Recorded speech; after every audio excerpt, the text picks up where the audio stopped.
ஆசைகள் சொந்தமாக ஒரு சின்னதாக ஒரு வீடு, சுற்றி கார்டனிங், அமைதியான வாழ்க்கை. காலையில் வேலைக்கு போனால் 5 மணிக்கெலாம் வீட்டுக்கு வந்துடணும். சாயங்காலமாக ஒரு டீ பிரேக் எடுத்துக்கணும். டீ பிரேக் முடிச்சதுக்கப்புறம் சின்னதாக ஒரு பார்க்கில் லாங் வாக் நடக்கணும். நடந்து முடிச்சதுக்கப்புறம் நைட்டு பிடிச்ச மாதிரி டின்னர் சாப்பிடணும். டின்னர் சாப்பிட்டு முடிச்சதுக்கப்புறம் 8 மணி நேரம் தூங்கணும், நல்லா தூங்கணும். உலகத்தில் எல்லாருமே போதும் போதும் சொல்கிறத விட அதிகம் சொல்கிறது தான் அதிகமாகிடுச்சு. கரெக்டாக யோசிச்சு பாருங்கள். நமக்கு ஒரு விஷயம் கிடச்சிடும். அது கிடைச்சதுக்கப்புறமா இது இது எனக்கு போதாது, இன்னும் வேணும்னு சொல்லிட்டு அடுத்துன்ட்டு தேடிகிட்டே போவாங்க.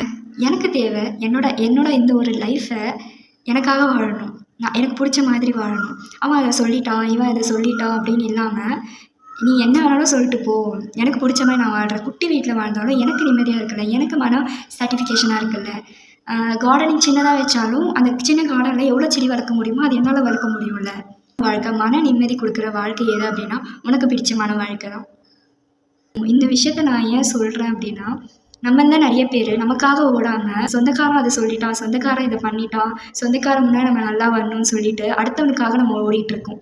இது எத்தனை பேருக்கு உணருது, எத்தனை பேருக்கு இது புரியுதுன்னா எனக்கு தெரியாது. மேபி நானுமே சொந்தக்காரனுக்காக நான் வாழணும் அப்படின்னு நினச்சிருந்தேன் அப்படின்னா என்னோடய ஆசைகள் பெருசாகவே இருந்திருக்கும்.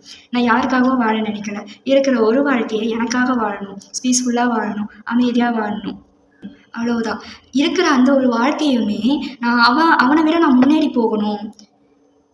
இங்கே எல்லாருமே தான் ஜெயிக்கணும், யாருமே தோக்கணும்னு இல்லை. எல்லாருமே நீ உன்னோட வாழ்க்கையில் ஜெயிச்சுட்டு உனக்கு கடன் இல்லை, ஒன்றுமே இல்லை, உன்னோட லைஃப்பை நீ நிம்மதியாக வாழ்கிற. காலையில் எழுந்து நீ உனக்கு பிடிச்ச மாதிரி டேவை ஸ்டார்ட் பண்ணி உனக்கு பிடிச்ச வேலைக்கு போயிட்டு அங்கே நீ உன்னோட காலேஜ் கூட நல்லா என்ஜாய் பண்ணிவிட்டு வீட்டுக்கு வந்ததுக்கப்புறம் ஃபேமிலி கூட டைம் ஸ்பெண்ட் பண்ணிவிட்டு திருப்பியும் நைட்டு நல்ல ஒரு டின்னரை சாப்பிட்டு அமைதியாக தூங்குற பற்றியா, அதுதான் பல கோடிக்கு சமம் என்னை பொறுத்த வரைக்கும். அஃப்கோர்ஸ் நான் இதை ஒத்துப்பேன், காசு இல்லைன்னா நம்மளால் எதுவுமே பண்ண முடியாது. ஆனால் நீங்கள் அதை பெருசாக ஏன் பண்ணுறீங்கள, பெருசாக எனக்கு அது வேணும் அப்படின்னு நினைக்கிறது கொஞ்சம் இமேஜினேஷன் பண்ணி பாருங்கள். நீங்கள் உங்களுக்காக நினைக்கிறீங்களா? கார் வாங்கிட்டா நானும் கார் வாங்கணும்னு ஒரு சில பேர் வாங்குறாங்க. நான் எல்லாரையுமே சொல்லலைங்க, ஒரு சில பேரை தான் சொல்கிறேன். கார் வாங்குறாங்க.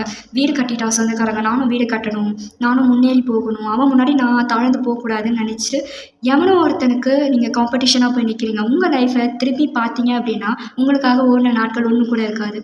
ஸோ புரிஞ்சுப்பீங்கன்னு நினைக்கிறேன். புரிஞ்சுக்கோங்க. வாழ்க்கை ரொம்ப அழகானது. அதை தேடி கண்டுபிடிக்கிற விதத்தில் இருக்குது. தேடி கண்டுபிடிங்க, வாழ்க்கை ரொம்ப அழகாக மாறும். பை.